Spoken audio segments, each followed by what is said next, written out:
Let's start with a question they've never asked you before, but which has been rotting for years in the deepest part of your unconscious. What if everything you do every day made no sense? I'm not referring to a philosophical sense. I'm not talking about cosmic purposes or spiritual answers. I mean something tangible. Your routine, your job, what you do when you open your eyes in the morning and drag yourself out of bed like an obedient body whose soul has been stolen. Have you ever felt there is something inside you that doesn't fit with the world around you? That diffuse discomfort, that background noise that never turns off, as if your entire existence were being pushed in a direction you didn't choose, but that everyone seems to accept without protest. What if I told you that that noise is your essence trying to scream? That discomfort isn't a failure of your nervous system, but an existential alarm, a warning you've ignored your whole life. Think about this. Since childhood, you were told you had to study to become someone, but they never asked you if you wanted to be that someone. They spoke of goals, of achievements, of success, but always under the condition that you produce, that you perform, that you deliver results. From school onward, everything was a preparation for work, as if work was the natural destiny of the human being, as if we were born for that. But what if not? What if all this was an artificial construct, a production theater in which everyone plays their part without questioning the script? They sold you work as personal fulfillment, as the path to completeness. But here you are, with your soul crumpled and your days repeating like an unbearable echo, feeling that something is wrong, but not knowing what it is. And the most unsettling thing, every time you dare to stop, even for a second, the world punishes you. If you don't produce, you're worthless. If you don't advance, you regress. If you don't do something useful, you're wasting your time. Do you realize the blackmail? They've made you believe that resting is laziness, that enjoying without a goal is immaturity, that contemplating the world without pretensions is a waste of time. But who set those rules? Who decided that living only has value if it translates into productivity? Here begins the crack, that small fissure where the truth begins to seep through. Because there is an ancient suspicion, buried, ignored for generations, that now begins to awaken. A suspicion that whispers that perhaps the human being was not created to work, that perhaps all this machinery of performance, efficiency, and utility is nothing but a modern illusion, a sophisticated prison where the bars are not made of iron, but of social expectations. Have you ever felt that you are running away from yourself while complying with what you're supposed to do? That each productive day is also a silent betrayal of that part of you that craves something wilder, freer, more visceral? Haven't you ever wondered why art, pleasure, contemplation are always at the bottom of the list? As if you could only access them when you finish everything important. But what happens when the important never ends? What happens when that promised future, in which you will finally enjoy, always gets postponed a little more? Look around. Everyone is running. Everyone is busy. Everyone is in a hurry. But none of them knows exactly where they're going. The modern world doesn't teach you to live. It trains you to produce. And it does it so well that when you have a free moment, you feel guilty, as if silence were a threat, as if being still were a crime. Do you know what that means? That they have won, that they have programmed you to reject your own nature, because being human, deeply human, is not about producing, it's about feeling, it's about wasting time without remorse, it's about looking at the sky without waiting for answers, it's about dancing without music, laughing without reason, crying without explanation. But that part of you, the one that does not produce, the one that does not generate profits, the one that serves no economic purpose, you have let it die. You have drowned it in schedules, in metrics, in expectations. And every time you feel something is missing, it's because you are living a life that's not designed for you, but against you. And this is that you dare to look in the forbidden direction, that you accept what no one wants to accept, that your life doesn't have to serve any purpose, that the real meaning isn't in work or in efficiency or in utility, but in waste, in excess, in pure experience, without purpose. And it's here, right now, when the ground begins to shake. Because this is not just a critique of capitalism. It's a declaration of war against the very structure of modern existence. What if your way of living has been a well-constructed lie? What if what you consider normal life is actually a domesticated version of yourself? Don't close your eyes.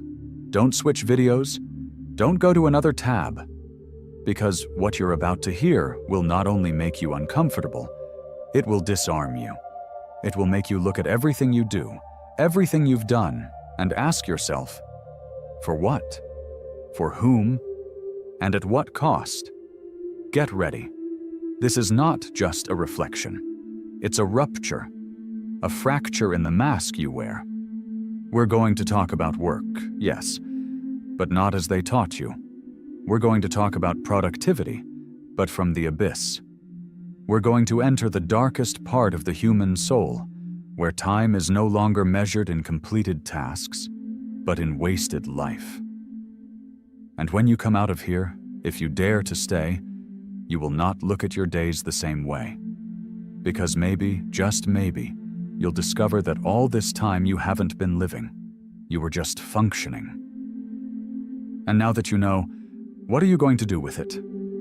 Most don't know, but there is a part of you that has never been touched by work, never disciplined, nor educated, nor corrected. A raw part. Primary. Unnatural for this society, but deeply human. It has no schedules, no goals, does not submit to timetables. It is the part that activates when you watch a sunset without looking at the clock, when you laugh without knowing why, when you feel euphoria without having achieved anything. That part, which many come to forget entirely, is what Georges Bataille tried to rescue from the rubble of the system. Do you know what's the most unsettling? That part is not dead, it's just locked up. And every day that you continue obeying the mandate to be useful, you lock it up a bit more. It doesn't disappear, it just becomes noisier, more desperate, and you feel it. In the anxiety, you don't know where it comes from. In that sadness without apparent reason. In that feeling of being alive, but not entirely. Bataille spoke of waste as a form of resistance, not material waste, not superficial spending. He talked about existential waste, an act of rebellion against the productive logic, doing something just because, not because it leads to a goal, not because it has a return, but because it is intensely human. But here comes the problem. Modern society doesn't know what to do with what is not useful. And if you are not useful, if you do not produce, if you are not in constant motion, you become a nuisance. And that's where the real manipulation begins. Because it's not enough that you work. They have to convince you that enjoying is dangerous, that contemplation is laziness, that if you don't do something profitable, you're failing. They repeat it so much that there comes a point when you can't even enjoy leisure without feeling guilty. You have been conditioned to fear rest. But let's go further. Because this logic not only infects your actions, it infects your identity. How many times have you defined yourself by your job?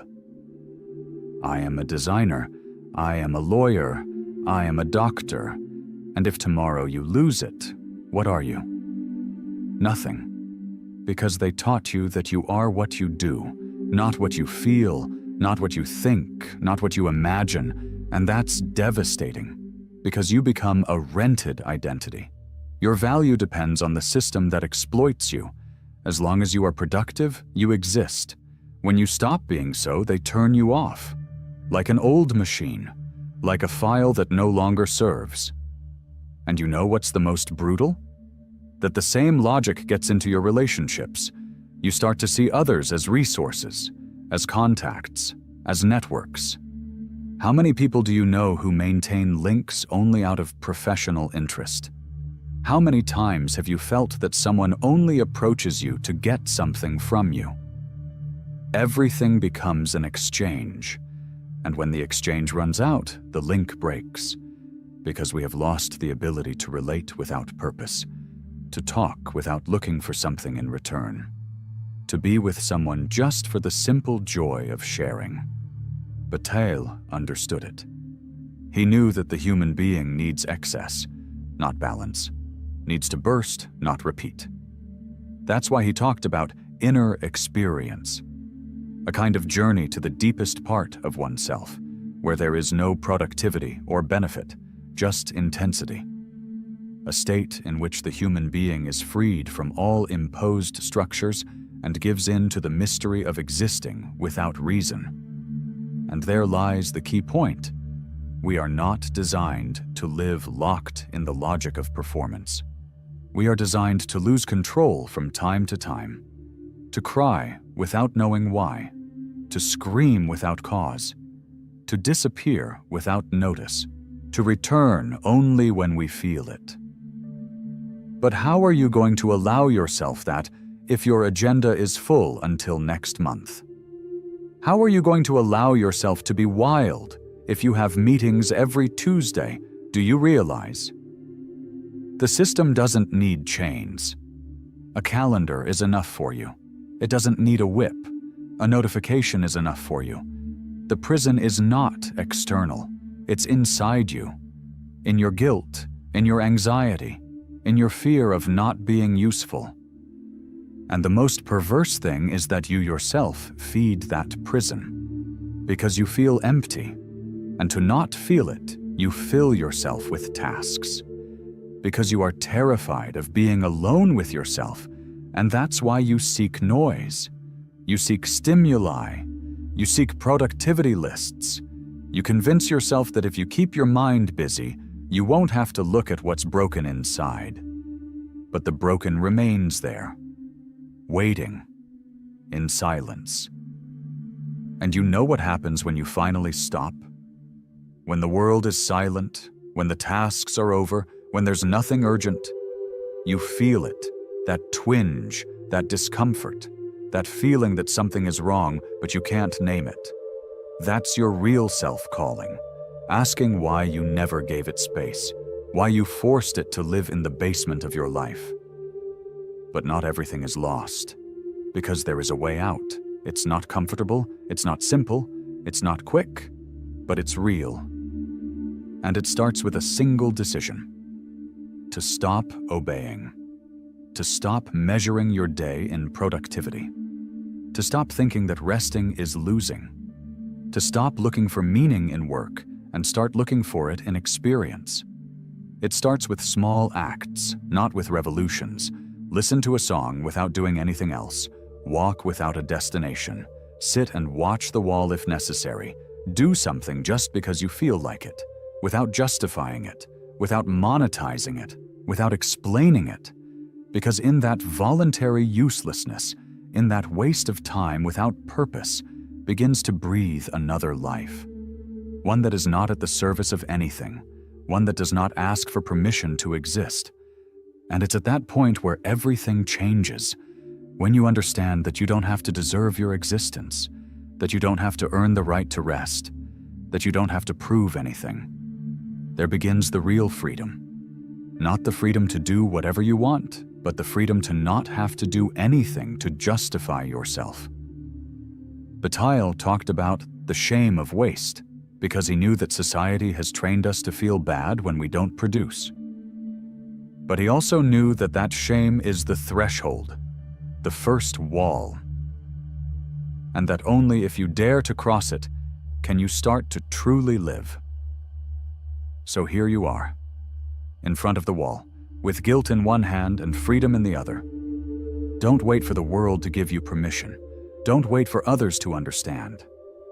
Because they won't. Because they are still asleep. They still believe that value is in doing. But you already know. You've already seen the crack. You've already heard the voice. You've already felt the twinge.